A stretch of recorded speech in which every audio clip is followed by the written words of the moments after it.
Welcome to the Cozy Storytime, your peaceful space to unwind and relax. Before we start, make sure to subscribe and like the video for more cozy stories every night. So, where are you watching it from? And what are you doing right now? I hope you enjoyed this story. In the quiet embrace of the night, when the world slows and the stars whisper their ancient songs, a story awaits, one of mystery, prophecy, and the echoes of a time long past. Let your mind drift beyond the borders of the waking world, where Middle-earth stretches wide, its hills and valleys bathed in silver moonlight. Tonight, we follow the footsteps of a wandering wizard, a traveler of wisdom and shadow, bound by fate to a secret lost to time. Through forgotten ruins and whispering winds, through visions of the past and the stirrings of an unknown darkness, he walks a path few dare to tread. So close your eyes, take a deep breath, and surrender to the gentle tide of the tale. Let the fire crackle softly, let the night hold you in its quiet embrace. The journey is about to begin. The dim glow of candlelight flickered against the high walls of the grand library in Minas Tirith. Dust swirled in the air as Gandalf turned the brittle pages of an ancient tome, his keen eyes scanning the delicate script written in a language long forgotten by most. The smell of old parchment and ink filled the chamber, a scent that carried the weight of centuries of wisdom and secrets buried in time. He had spent hours searching through these records, guided by an instinct he could not yet fully comprehend, and now, at last, he had found something.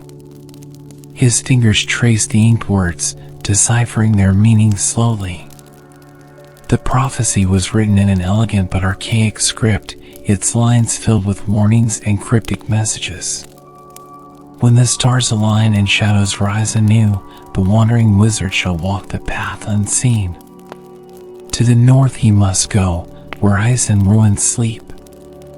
There, beyond the reaches of light, he shall find the key to his own fate. But beware, for darkness awaits the one who seeks the forgotten.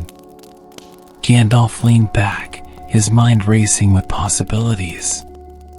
He had spent years in Middle-earth, guiding, advising, and often standing against the tides of darkness, yet this prophecy spoke of something different. It was not about the wars he had fought or the foes he had vanquished. It was about him, about his fate, something he had never questioned before. The library was silent save for the occasional crackling of the torches lining the walls. Outside, the city of Minas Tirith was quiet, its people resting in the safety of their white stone walls. Yet, Gandalf felt a weight pressing upon him, a stirring deep within his soul that told him this prophecy was not merely a relic of the past. It was a call, one that demanded an answer. As he pondered the words, soft footsteps echoed through the library. Gandalf did not turn but spoke instead, his voice calm yet firm. "You walk too lightly for a man of war, Aragorn." A chuckle followed, and Aragorn, the king of Gondor, stepped into the candlelight. His keen eyes studied the old wizard, noting the book in his hands and the thoughtful expression on his face. "It is unlike you to bury yourself in books when the world is at peace," Aragorn said, folding his arms. "What troubles you, old friend?" Gandalf sighed and closed the tome, though his fingers still rested upon the cover as if reluctant to let go. "I have come across a prophecy, one I do not remember ever reading before. It speaks of a journey, of a fate that calls to me from the north." Aragorn's brow furrowed. "The north? There is little but ruins and snow beyond Fernost. The Witch King's shadow no longer lingers there. What could possibly await you in such desolation?" "That," Gandalf murmured, "is what I intend to find out." A heavy silence settled between them. Aragorn knew the weight of prophecies well. He had lived with the burden of one his entire life, and he had fought against the chains of fate to forge his own path. If this prophecy spoke truly of Gandalf's fate, then it was not something to be ignored. "Then I suppose you will go," Aragorn said, though there was a hint of reluctance in his voice. "And I cannot stop you, even if I wish to." Gandalf chuckled, his eyes twinkling with amusement. "You could try, but I doubt you would succeed." Then his expression grew somber again. "I do not expect to be gone long, but should I not return?" "Do not speak of such things," Aragorn interrupted. "You have faced worse and returned. This will be no different." Gandalf smiled, though a shadow of uncertainty flickered in his eyes. He hoped Aragorn was right. As the first light of dawn touched the towers of Minas Tirith, Gandalf made his preparations. He did not take Shadowfax this time, for his path would lead him through lands where a swift horse would be more burden than boon. Instead, he chose a sturdy pack, filled only with what he needed, a small collection of herbs, a flask of water, and a few dry provisions. His staff, ever his trusted companion, remained firmly in his grasp. Before he could leave the city gates, however, a small voice called out to him. "Gandalf! Wait!" He turned, surprised to see Peregrine Took, Pippin, rushing toward him, his curly hair bouncing with each step. The hobbit, now clad in the livery of Gondor, was clearly out of breath but determined. "You're sneaking off again, aren't you?" Pippin accused, hands on his hips. Gandalf sighed. "Peregrine, this is not a journey for you. Stay here, in Gondor, where you are safe."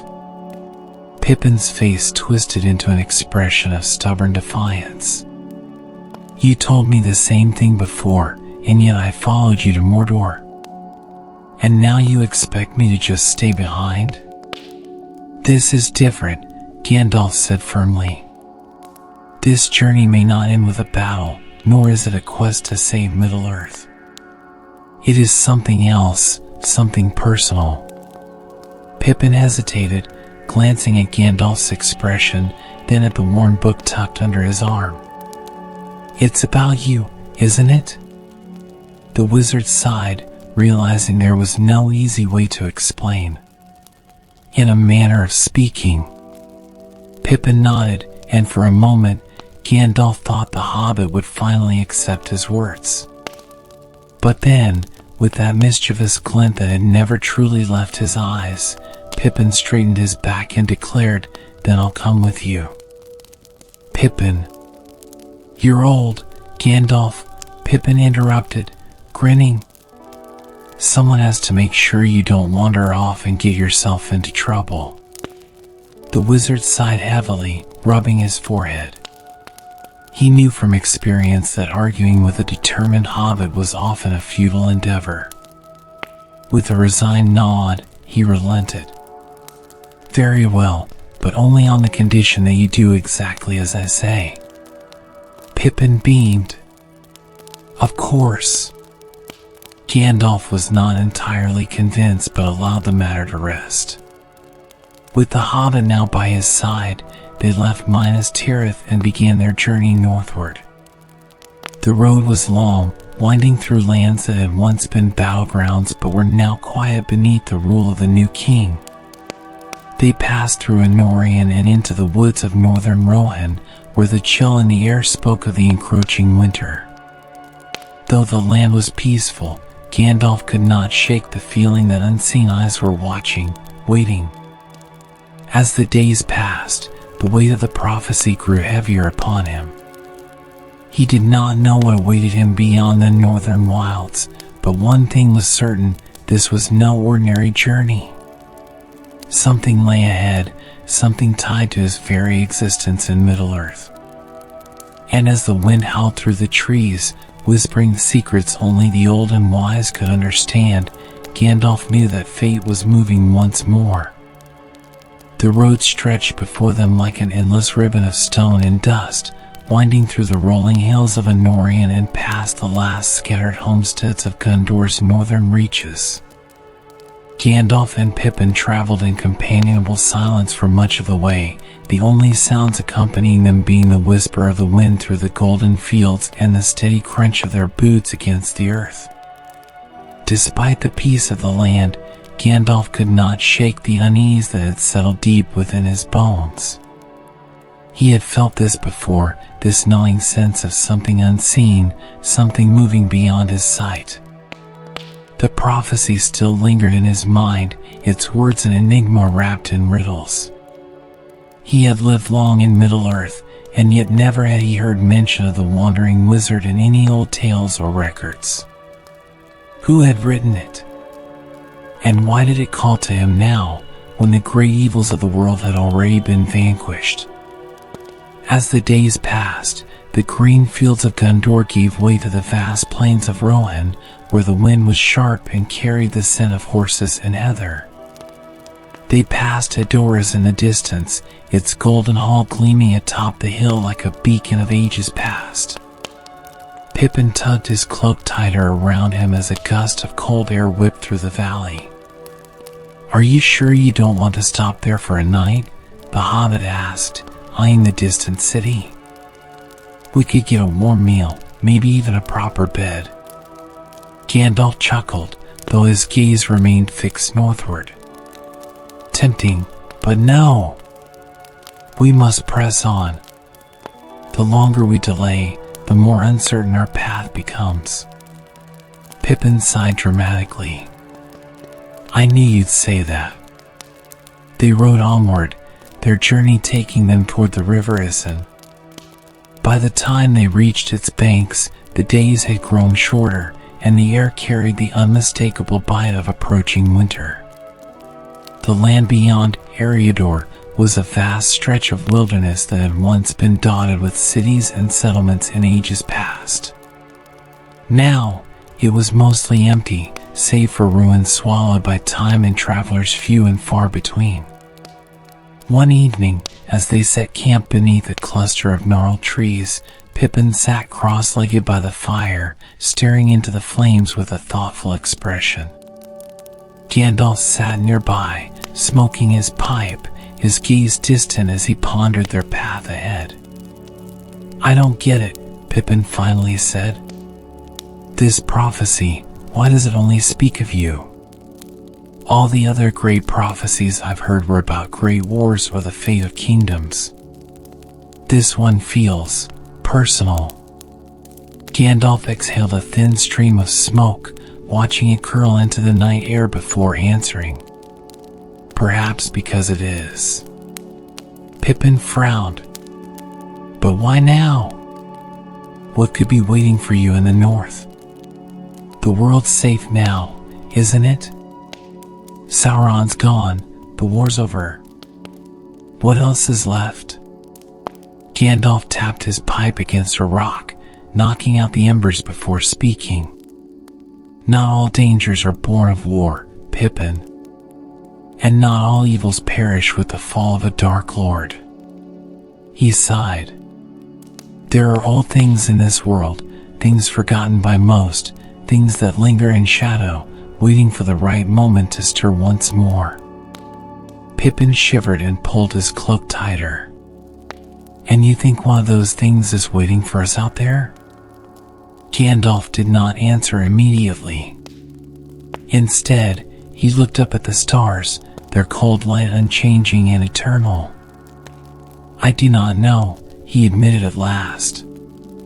"But I intend to find out." The following days took them deeper into the wilds of Eriador, where the land grew wilder and lonelier. They crossed the Grey Flood River and ventured into lands that had once been the realm of Arnor, long before its fall. The remnants of ancient roads still lay beneath the grass and moss, cracked and broken by time.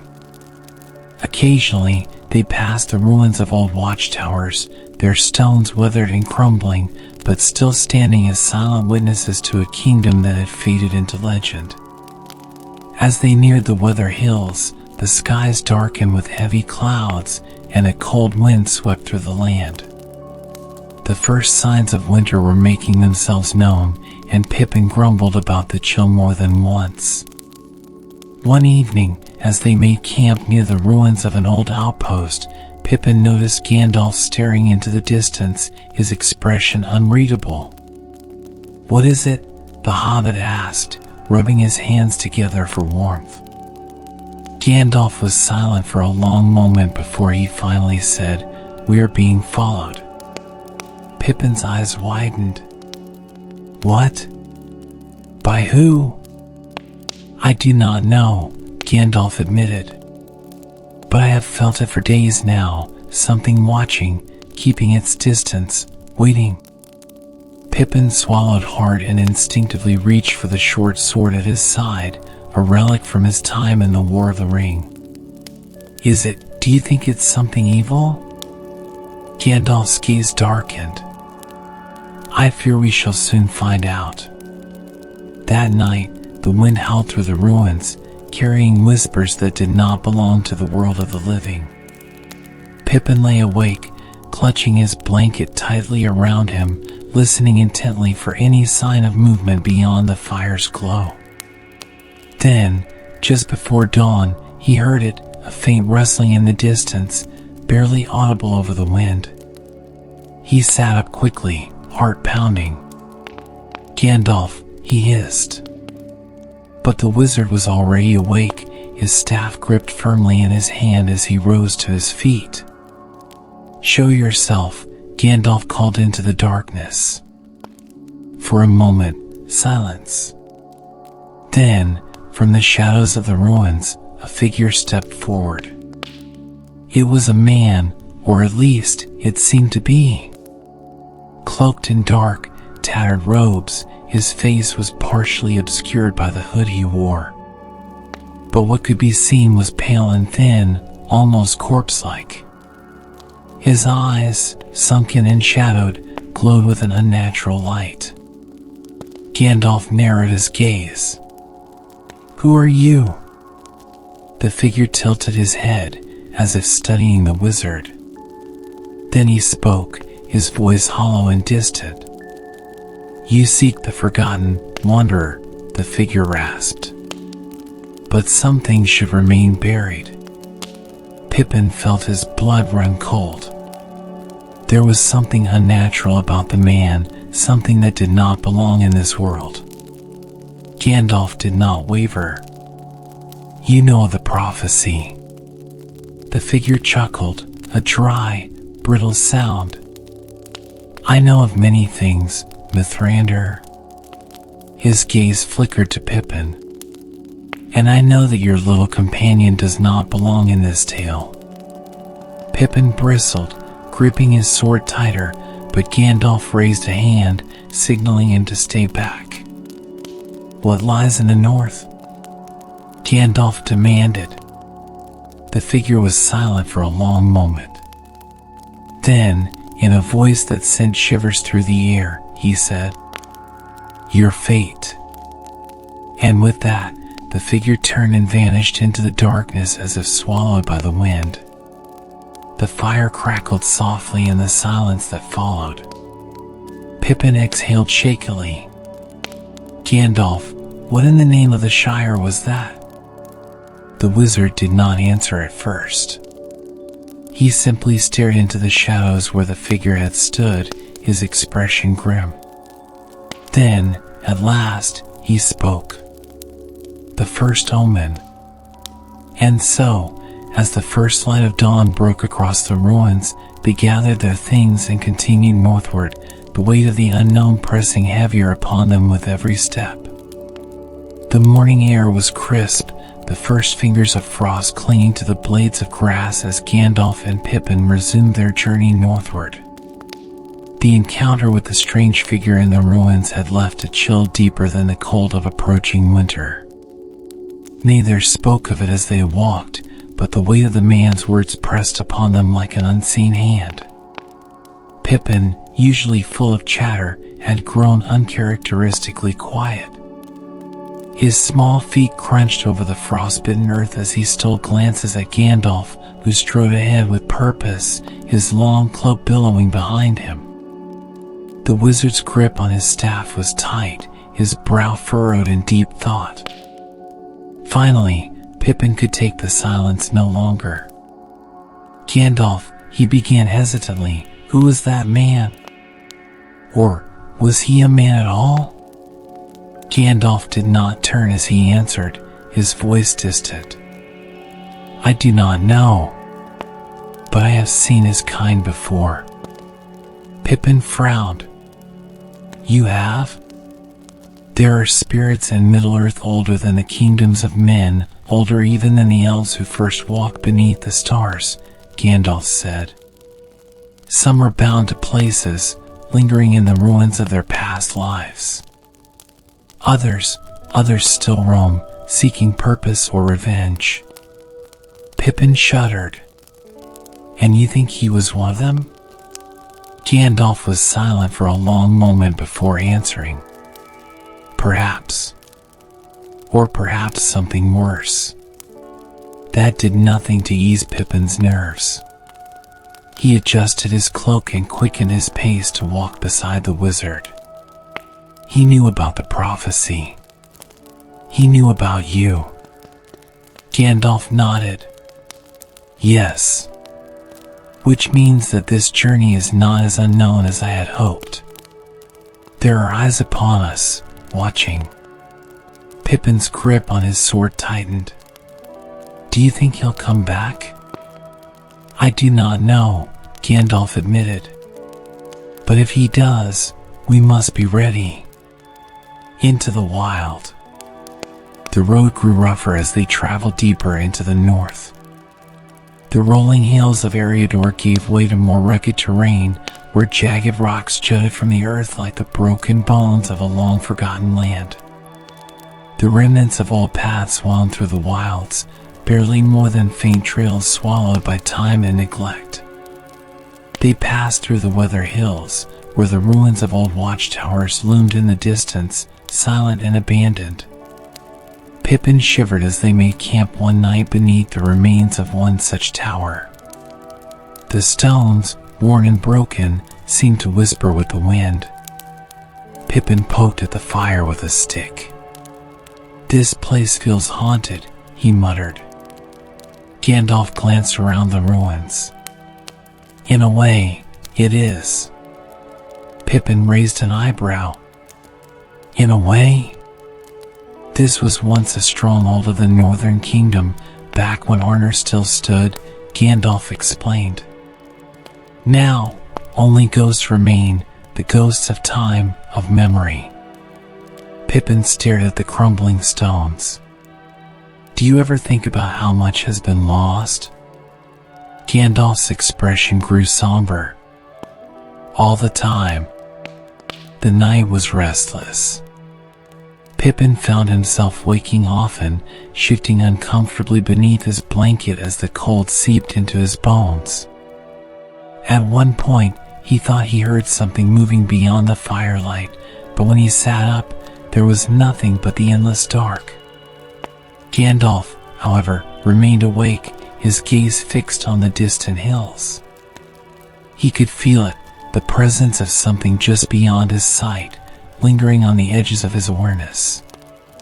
The encounter with the shadowed figure had not been an isolated incident. Something was stirring in the north, something that had lain dormant for far too long. The omen of the ravens. By midday, they had left the Weather Hills behind and entered a region where the land grew even more barren. The sky had turned a dull gray, thick with heavy clouds that cast a dim light over the earth. The wind carried with it a strange stillness, as if the land itself was holding its breath. It was then that Gandalf saw them. A murder of crows. No, not crows, ravens, circling high above, their black wings cutting through the gray sky like shards of night. They did not caw to one another as birds often did. Instead, they moved in eerie silence, wheeling in slow, deliberate patterns. Pippin noticed them too and frowned. "That's not normal, is it?" Gandalf's expression darkened. "No, it is not." The ravens did not leave. They followed as the pair continued their journey, keeping their distance but never straying far. It was clear now they were being watched. By late afternoon, Gandalf could no longer ignore them. He stopped in his tracks and turned his gaze skyward, raising his staff. The moment he did, the ravens let out a unified, piercing cry, a sound that sent a shiver through the air. Then, as if answering an unspoken command, they scattered, vanishing into the sky. Pippin exhaled, rubbing his arms. That was unnerving. "They were not ordinary birds," Gandalf murmured. "They were sent by something, or someone." Pippin swallowed. "You think it was him? The one from the ruins?" Gandalf considered the possibility but shook his head. "No. This is something else." That did little to ease Pippin's growing dread. The Vale of the North. By nightfall, the land had changed again. The air was colder, and the stars overhead seemed dimmer, as if veiled by an unseen presence. Gandalf felt it more strongly than ever, the sense of being watched, the weight of something pressing against the edges of his awareness. Pippin, exhausted from the day's travel, curled up beside the fire and quickly drifted into sleep. Gandalf, however, remained awake, staring into the flames. He was deep in thought when he heard it, a whisper, carried on the wind. At first, he thought it was his imagination. But then it came again, clearer this time. A voice, distant yet familiar, speaking in a language he had not heard in an age. He rose slowly, gripping his staff. The voice was calling to him, beckoning him forward. Stepping beyond the fire's glow, he followed the sound. The land stretched out before him in rolling shadows, the distant mountains looming against the horizon. The whisper grew louder, forming words he could almost understand. Then, just as suddenly as it had come, it stopped. Gandalf stood in the dark, his heart pounding. Something was waiting for him in the north, something that had lain hidden for far too long. As he turned back toward the camp, he cast one last glance toward the shadowed hills. Whatever it was, he would find it. Or it would find him first. The morning came cold and gray, the sky blanketed with heavy clouds that threatened rain. Pippin woke with a groan, stretching his stiff limbs as he sat up beside the dwindling fire. Gandalf, as always, was already awake, his gaze fixed northward. The old wizard had not spoken much since the strange whispers in the night, but Pippin could see the tension in his face, the way his fingers gripped his staff a little tighter than before. Pippin yawned. "You look like you've seen a ghost." Gandalf didn't turn. "Perhaps I have." That was not the answer Pippin had hoped for. He rubbed his arms against the chill, glancing around the barren landscape. "Well, I'd rather not meet any ghosts before breakfast." Despite his unease, Gandalf allowed himself a small chuckle. "Come, Pippin. The sooner we move, the sooner we find what we seek." Pippin sighed but quickly gathered his things. They set off once more, their boots crunching against the frozen grass as they made their way further into the north. The land was growing wilder, emptier. Even the occasional signs of old roads and ruins had become fewer, as if they were walking into a place the world itself had forgotten. And yet, the feeling of being watched never left them. A silent place. By midday, they came upon the ruins. Gandalf had felt them before he had seen them, a lingering presence, something that whispered of ages long past. When they crested a low hill, the remnants of an ancient city stretched out before them, its broken towers and crumbling walls half buried beneath the earth. Pippin stopped in his tracks, eyes wide. What is this place? Gandalf studied the ruins carefully. Once, this was part of Arnor, a city whose name has been lost to time. He took a slow step forward. But there is something wrong here. Pippin hesitated before following. The air in the ruins was thick, heavy with an unnatural silence. There were no birds, no rustling of wind through the broken stones, just stillness, as if the place itself was holding its breath. Pippin swallowed. I don't like this. Neither do I. They moved cautiously through the ruins, their footsteps echoing faintly against the stones. The remnants of the old city were massive, great stone archways still stood, the warning cracked, and what had once been grand halls now lay open to the sky.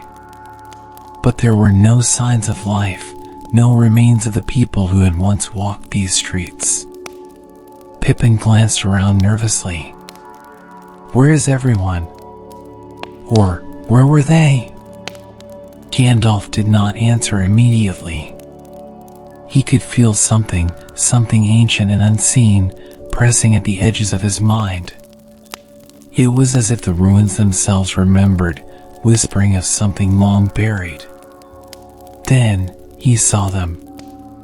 Faint markings on the stones, runes, weathered by time but still visible. He stepped closer, brushing his fingers against the ancient script.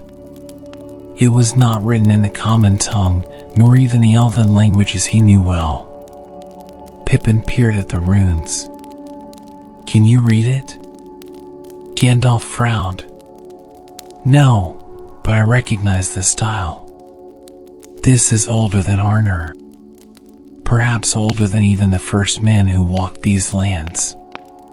Pippin shivered. That's not comforting. As Gandalf traced the markings, something shifted in the air. A sudden chill swept through the ruins, and for the first time since entering, the wind stirred, low and mournful, like a distant voice calling from the past. Then, from somewhere deep within the ruins, a sound. A whisper. Both Gandalf and Pippin froze. Pippin's voice was barely above a breath. Did you hear that? Gandalf turned, scanning the shadows. The whisper had been faint, almost too quiet to notice, but it was there. And it was not the wind. Slowly, he raised his staff.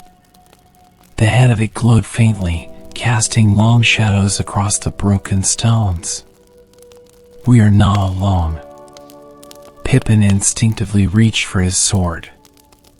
Oh, that's really not comforting. The whisper came again, clearer this time. A voice, speaking in a language neither of them understood. It echoed through the ruins, a sound that did not belong to the living. Then, movement. A figure emerged from the far side of the ruins, stepping from the broken archways like a shadow-given form. It was cloaked, its face obscured beneath a hood, but its presence sent a cold shudder through the air. Gandalf gripped his staff tightly. Who goes there? The figure did not answer. It simply stood there, unmoving. Watching. Pippin whispered, Is it him? The one from the ruins before? Gandalf wasn't sure. There was something different about this one, something older, more rooted in the ruin itself. Then, the figure raised a hand. Darkness spread from its fingertips, seeping into the ground like ink into water. The air grew heavy, thick with unseen force, and the ruins themselves seemed to darken. Pippin took a step back. Gandalf. The wizard did not hesitate. He raised his staff high, and with a word of power, light erupted from its tip, cutting through the spreading darkness. The figure recoiled, its hooded face tilting upward as if in pain. Then, with a sudden burst of unnatural speed, it vanished, dissolving into the shadows of the ruins. The air remained thick with unease. Gandalf let out a slow breath, lowering his staff. The light faded, but the shadows did not return. Pippin exhaled shakily. That was definitely not a man. No, Gandalf agreed. It was something else. Pippin swallowed hard. Should we leave? Gandalf considered the ruins. Everything in him warned him to go, but something held him there, a feeling deep in his bones that this place held answers he could not yet see. No, he said finally. Not yet. Pippin groaned. Why do I feel like that's going to be a mistake? Gandalf did not answer. Instead, he turned back to the runes on the stone, his mind racing. The whispering voice. The dark figure. The strange, ancient writing. Something was buried here, something that should have been forgotten. And yet, it was waiting for him. The silence of the ruins pressed heavily upon Gandalf and Pippin, the weight of ages settling like a cold shroud over the broken stones.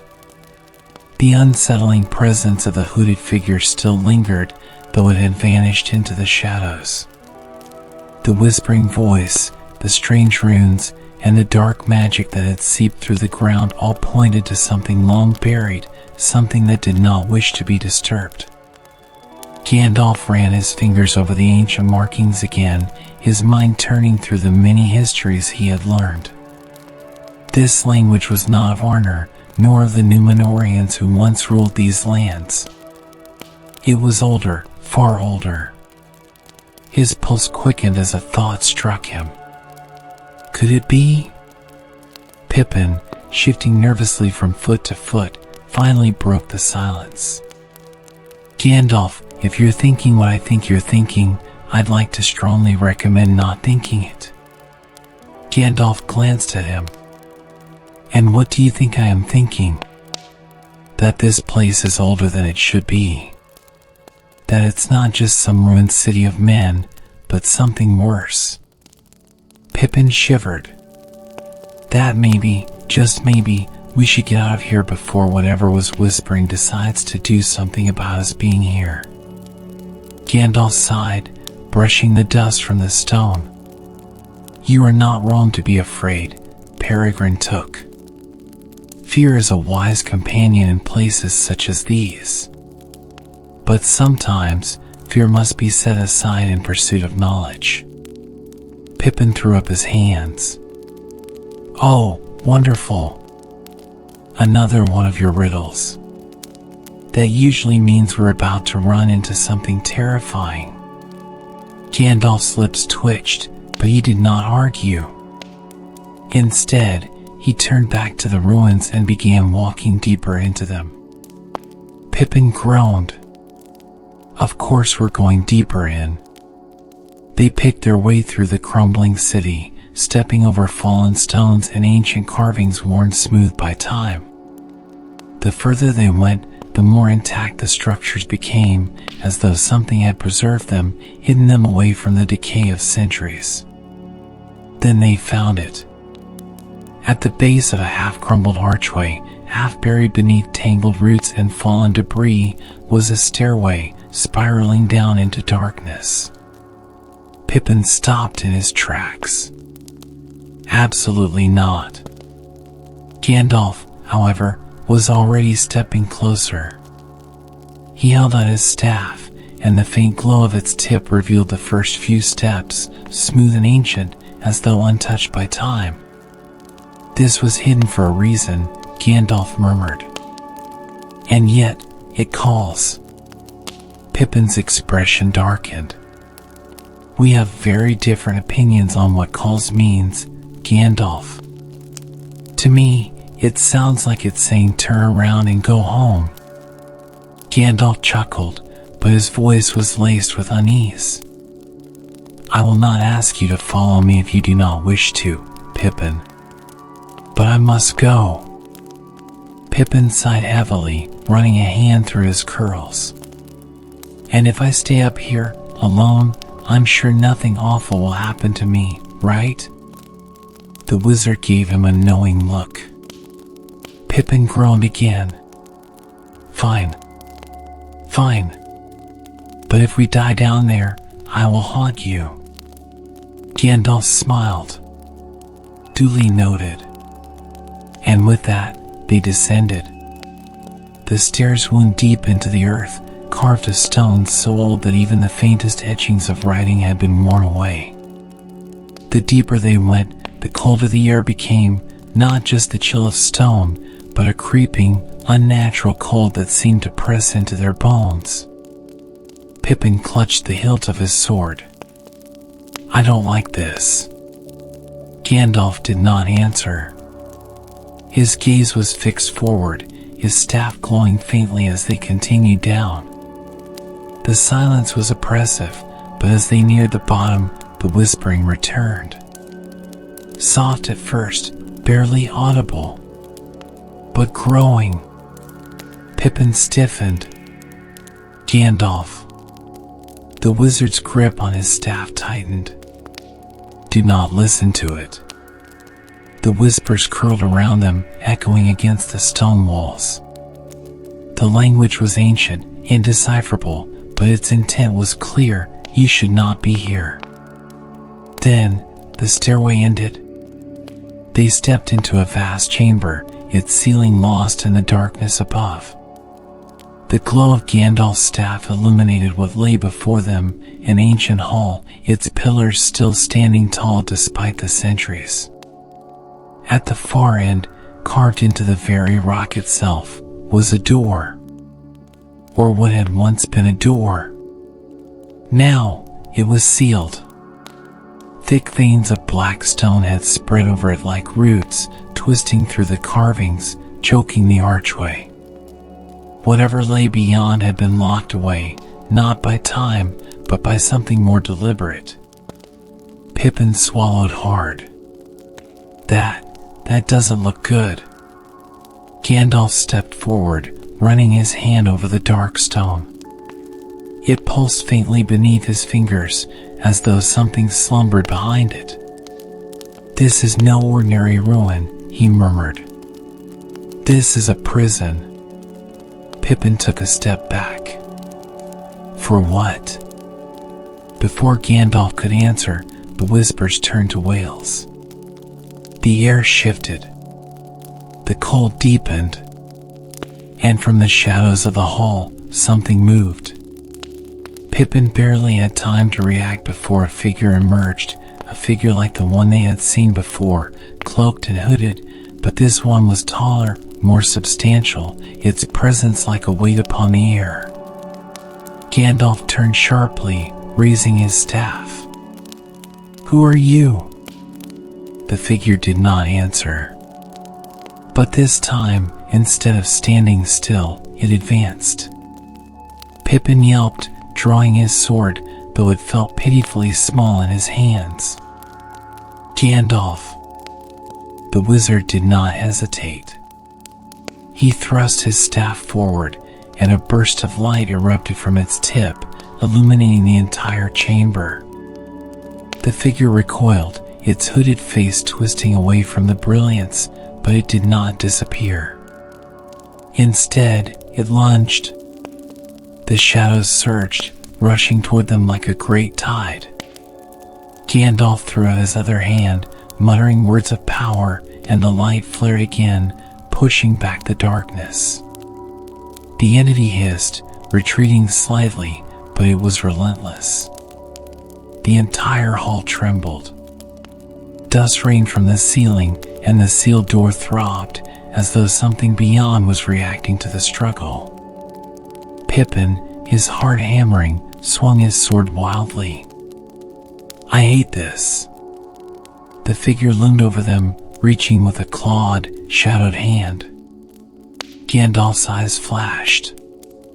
Enough! With a final surge of power, he struck the ground with his staff. The chamber blazed with light, and the shadowed figure let out a terrible, echoing shriek before it was flung backward, dissolving into nothingness. The silence that followed was deafening. Pippin, panting, looked up at Gandalf. "Are we dead?" The wizard let out a slow breath. "Not yet." Pippin groaned. "I really wish you'd stop saying things like that."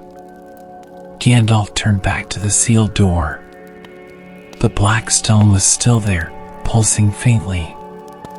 The prison had held. But for how much longer? Gandalf's expression darkened. Whatever lay beyond this door, whatever force had been trapped here for so long, it was waking up. The chamber was deathly silent after the vanishing of the cloaked figure, but the tension in the air remained thick and heavy, like a storm waiting to break. Pippin stood with his back pressed against one of the towering stone pillars, his breath coming in quick gasps. His sword felt like dead weight in his hands. Gandalf, however, remained motionless, his staff still glowing faintly, illuminating the dark stone that sealed the door before them. His sharp eyes examined every crack, every pulsing vein of black that spread across the ancient carvings. Something was waking behind that door. Pippin swallowed hard. I don't suppose we could just leave? Pretend we never found this place?" Gandalf's expression did not change. "I fear that whether we found it or not, it would have found us." Pippin groaned. "You really have a way of making things sound worse." Ignoring him, Gandalf took a cautious step closer to the sealed door. The dark veins twisted unnaturally across the stone, pulsing with a faint, sickly glow, almost like they were alive. He had seen magic like this before. Dark magic. Ancient and powerful. Carefully, he pressed his hand against the surface. A shock ran through him, cold and sharp as ice. The whispers returned in an instant, flooding his mind, frantic, desperate, words in a language long forgotten. His vision blurred, the chamber around him fading, twisting into something older. A time before ruin. A time before the door was sealed. The ruins around him flickered and changed. The broken stone was whole again. The crumbling pillars stood tall, carved with markings that shone like silver in the dim torchlight. The chamber was filled with figures, men, tall and proud, their cloaks embroidered with ancient symbols of power. They stood in a circle before the door, their hands raised in unison, their voices weaving together in a chant that sent shivers through the air. Magic hummed in this place, strong and undisturbed, flowing like a river through the stones. Then, a roar. Not of a beast. Not of any living thing. It was the sound of the void itself, something that should not be. The men did not flinch. Their voices rose in defiance. The dark stone veins had begun creeping across the chamber even then, twisting toward them, lashing like living things. A single figure stood at the center of the circle, a man clad in white, his face obscured by the glow of the spell he was casting. But Gandalf knew him. Elendil. The name struck him like a hammer. Radagast had spoken of him before, one of the lost, one of the forgotten, one of the wizards who had vanished from history. Gandalf tried to step forward, to call out, but his voice did not reach the past. The figures before him did not see him, did not hear him. The vision was not as to change. The chanting reached its climax. The chamber shook, and the black tendrils of shadow recoiled, writhing as if in pain. Eyelindel raised his hands, and in a single, blinding flash of light, the door slammed shut. The darkness screamed. The shadows shattered like glass, retreating into the cracks of the earth. The men staggered, their strength spent, but they had succeeded. The evil had been sealed away. The magic that bound it was ancient, unbreakable, meant to last for all eternity. Until now, the vision flickered. The light dimmed. The chanting faded into echoes, and the figures of the past dissolved into mist. And then, a voice, soft, but terrible. "You cannot keep me here forever." The world lurched, and Gandalf gasped, his mind snapping back to the present. The chamber returned, the ruin, the dust, the silence. But something had changed. The door. The dark veins had grown thicker, spreading outward, throbbing as if sensing Gandalf's presence. And now, at the very center of the stone, a crack.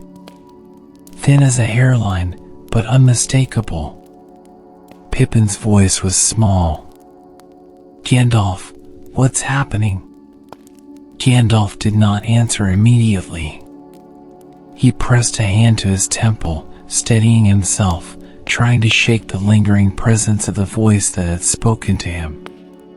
The voice from beyond the door. Slowly, he turned to Pippin. This prison was meant to hold something forever. But forever has been broken.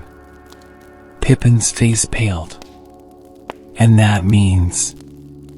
Gandalf exhaled sharply. "It is waking."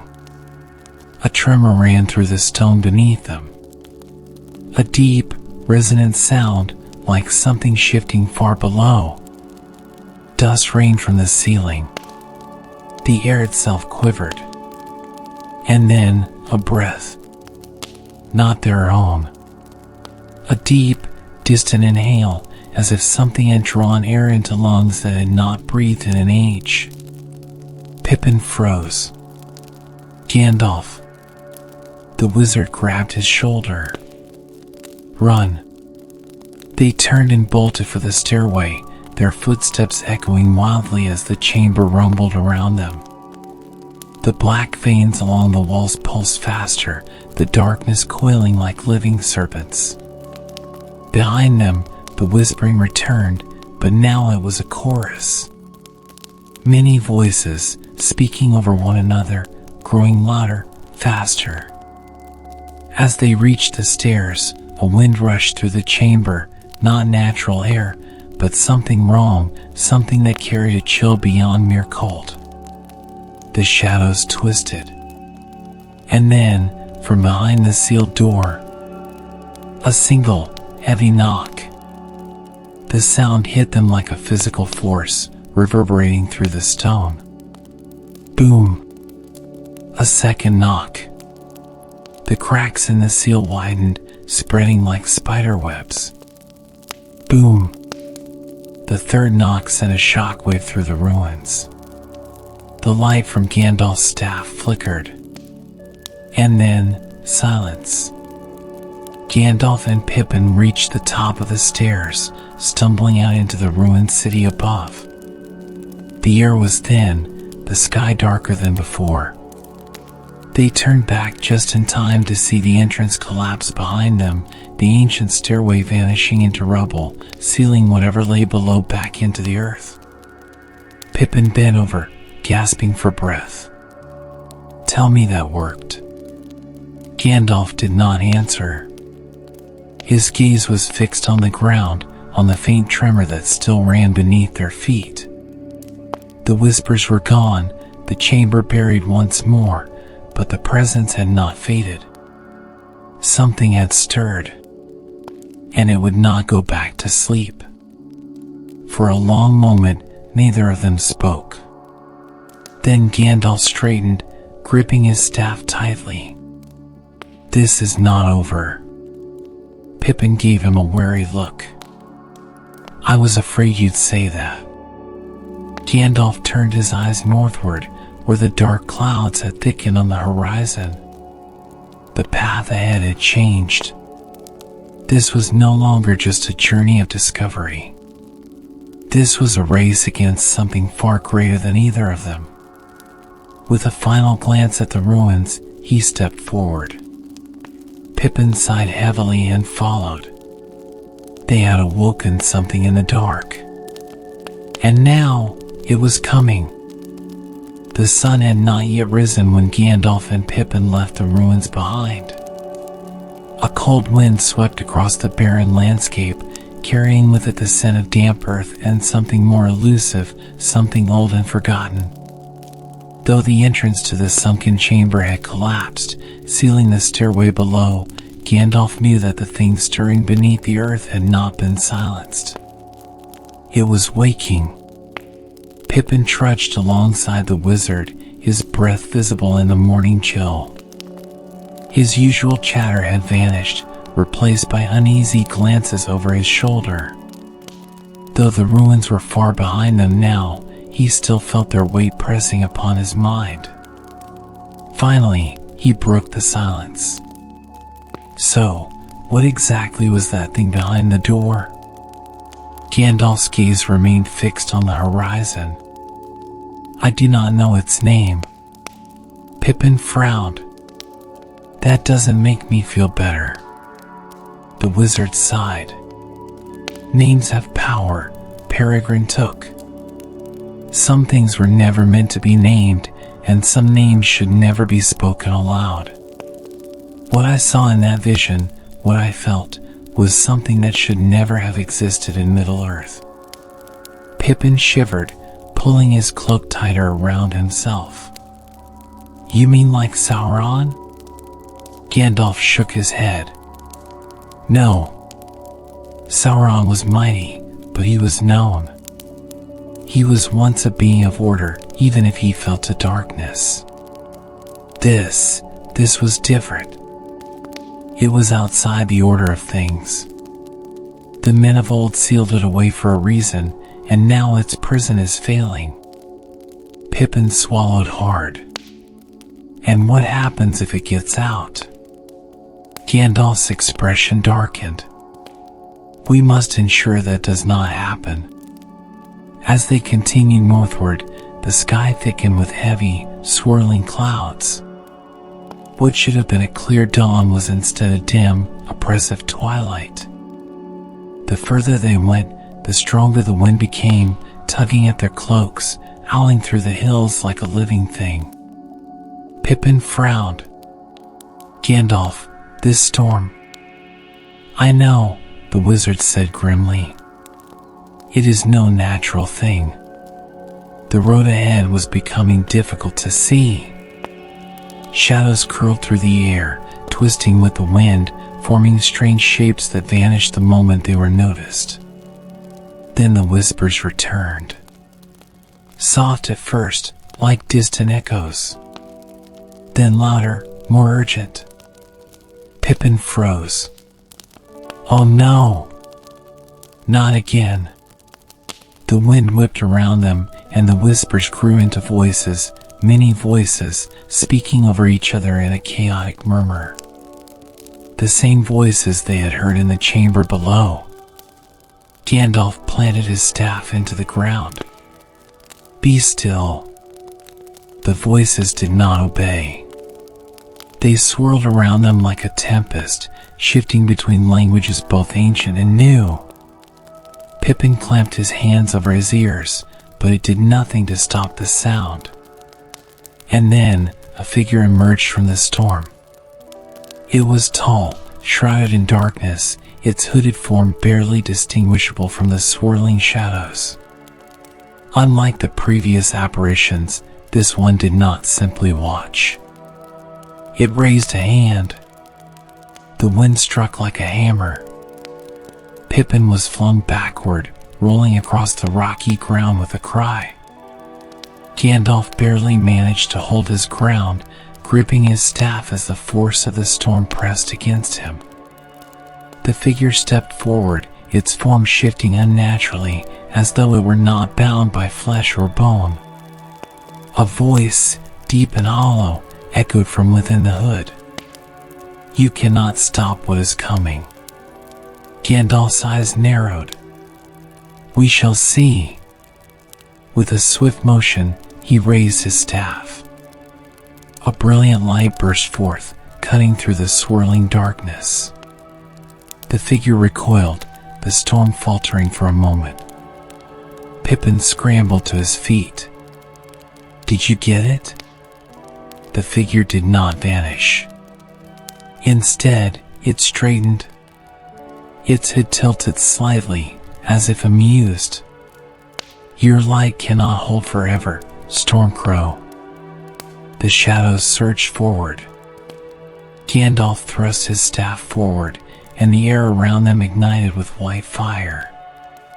The wind screamed as it met the flames, and for a moment, the storm was pushed back. The figure raised both hands, and the earth trembled beneath them. Black veins, like those upon the sealed door, spread across the ground, cracking the earth apart. Gandalf's heart pounded. The entity before them was not merely a shadow, nor was it an ordinary wraith. It was a fragment of the thing behind the door, an echo of its will. If this was only a fragment, what would happen when the prison truly broke? The thought sent a chill through him, but he had no time for fear. He had to end this now. With a word of power, Gandalf brought his staff down. The light flared brighter than before, striking the ground like lightning. The earth heaved, and the black veins shattered. The shadowy figure let out a distorted, inhuman shriek. Its form twisted, breaking apart like smoke caught in a gale. The storm above faltered, the unnatural darkness peeling away. And then, in a rush of wind, the figure was gone. The silence that followed was deafening.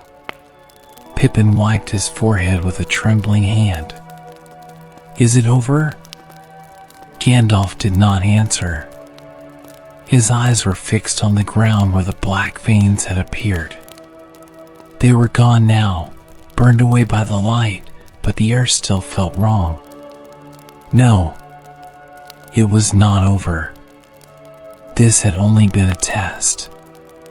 The wind had calmed, and the sky, though still gray, no longer held the unnatural weight it had before.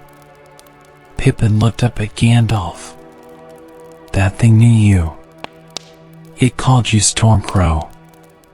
Gandalf exhaled. "Yes." Pippin hesitated. "And it knew what's coming."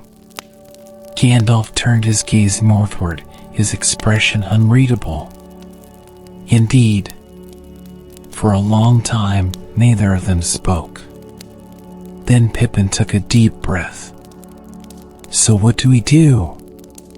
Gandalf turned to him, his eyes sharp, his voice steady. "We find answers." Pippin blinked. "Oh, that sounds vague." Gandalf actually smiled. "If you wish for certainty, my dear hobbit, you chose the wrong companion." Pippin snorted. "I definitely knew that already." Gandalf's expression grew serious again. "There is one place where knowledge of the old world still lingers. If we are to understand what we face, we must go there." Pippin tilted his head. "And where's that?" The wizard's gaze darkened. "Rivendell." Pippin straightened. Elrond's house? Yes. If there are any records of the prison's creation, they will be in the archives of Imladris. Pippin shifted uneasily. You think Elrond will know about this? I do not know. But if anyone does, it will be him.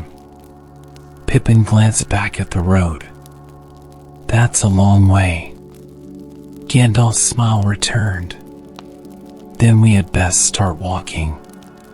With that, he turned, leading them northward, toward Rivendell and whatever answers awaited them there.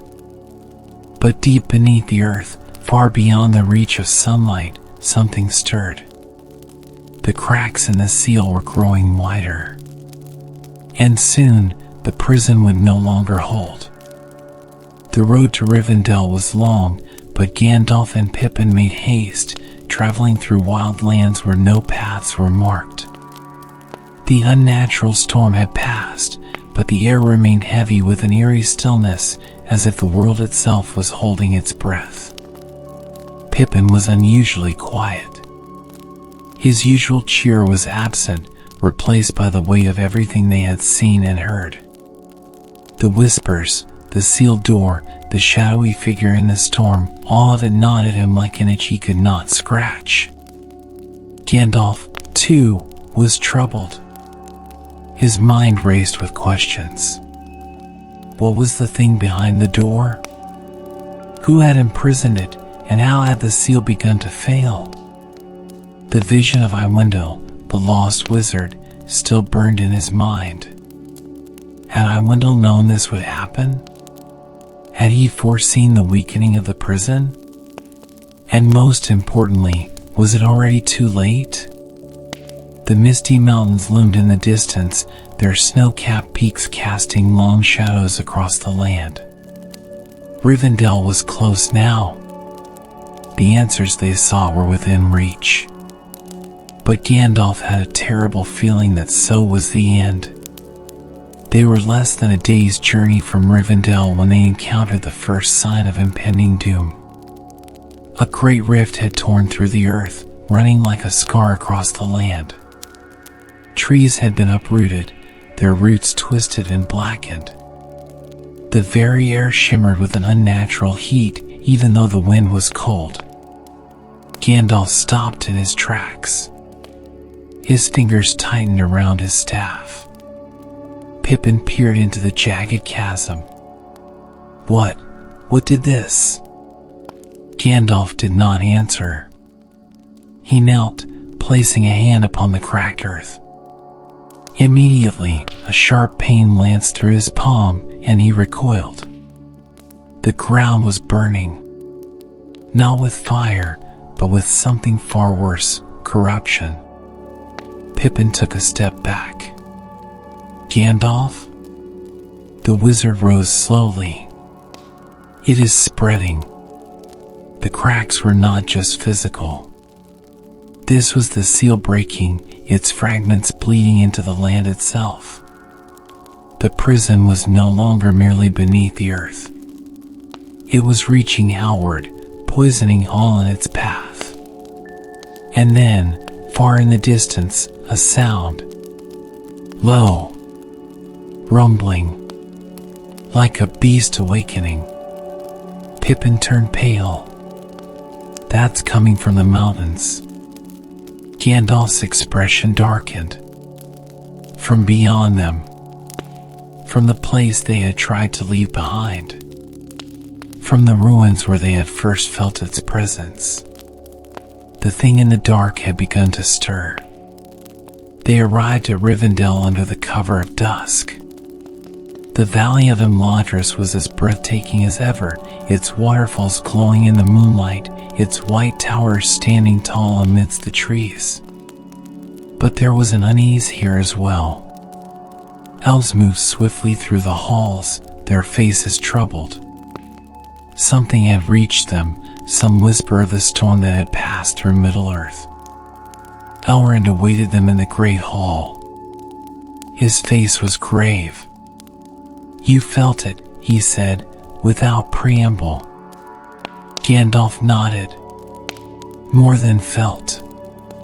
He told Elrond everything, the ruins, the visions, the sealed door, and the battle with the shadowy figure.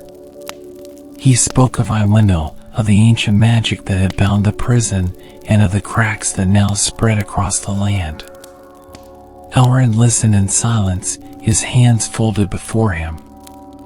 When Gandalf had finished, he rose and crossed the room to one of the oldest tomes in Rivendell's vast library. Carefully, he opened its brittle pages. "I feared this day would come," he murmured. Gandalf stepped forward. "You know what it is." Elrond's eyes flickered. "I know what it might be." He turned the book toward them. The pages were filled with faded illustrations of men standing in a circle, their hands raised toward a black void. The Dunedain called it the Nameless One. Pippin shuddered. "That's not a very comforting name." "It is not meant to be," Elrond said.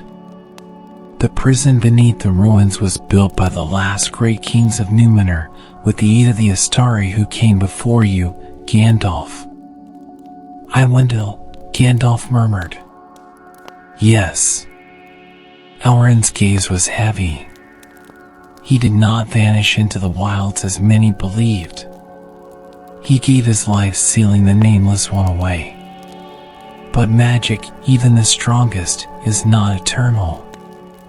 The world changes, and the seals grow weak. Pippin bit his lip. "So, what do we do? Do we fix the seal?" Elrond closed the book gently. "I do not think it can be repaired." Silence fell upon the room. Pippin looked between them. "So that's it? We just wait for it to get out?" "No," Gandalf said. His voice was like steel. "We face it." It was not long before the others arrived. Glorfindel, keen-eyed and sharp as ever. Arister, quiet and thoughtful. Even Legolas, who had been in Rivendell on an errand of his own, came to listen. A decision had to be made.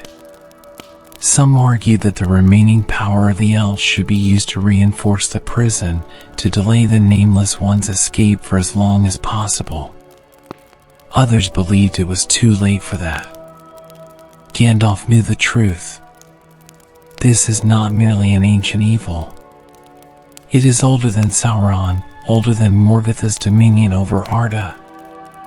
The seal is a barrier, but it is not a permanent one.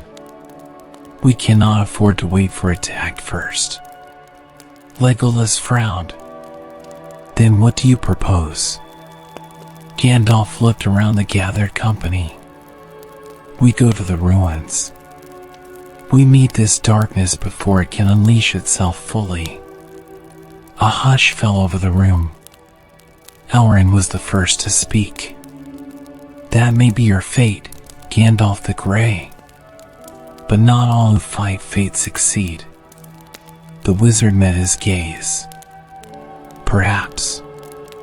But I would rather fight fate than let it break the world." Pippin sighed. "We're going back, aren't we?" Gandalf smiled, placing a hand on his shoulder. "Only if you wish to," Peregrine took. Pippin looked around at the elves, at the faces that seemed so much older and wiser than his own. Then he took a deep breath. "Well, someone has to make sure you don't fall into another vision and forget I exist." Gandalf chuckled. "Then we leave at dawn." That night, Gandalf stood on the balcony, looking out over Rivendell. The stars above were clear, but he could not shake the feeling that a storm was coming, one greater than any he had faced before. He did not know if he would return from this journey, but he knew that if he did nothing, the world would suffer for it. The Nameless One was waking, and he would be there to meet it. As the first light of dawn touched the peaks of the misty mountains, Gandalf turned away from the balcony, his mind set. This was no longer just about an old prophecy. It was a battle for the future of Middle-earth itself. And so, as the final echoes of the tale fade into the quiet of the night, the journey comes to a gentle rest. The road stretches ever onward, winding through the mists of fate and memory, but for now, all is still. The stars above watch in silence, and the world breathes in the calm before the dawn. Let the weight of the story settle, like a whisper carried on the wind. Let the wandering wizard's path drift into the realm of dreams, where shadows and light dance beyond time. There is nothing more to chase, nothing more to seek, only the soft embrace of rest, waiting to carry you away. Close your eyes, surrender to the quiet, and let sleep take you where it will. The tale will wait, and the stars will watch over you until morning comes.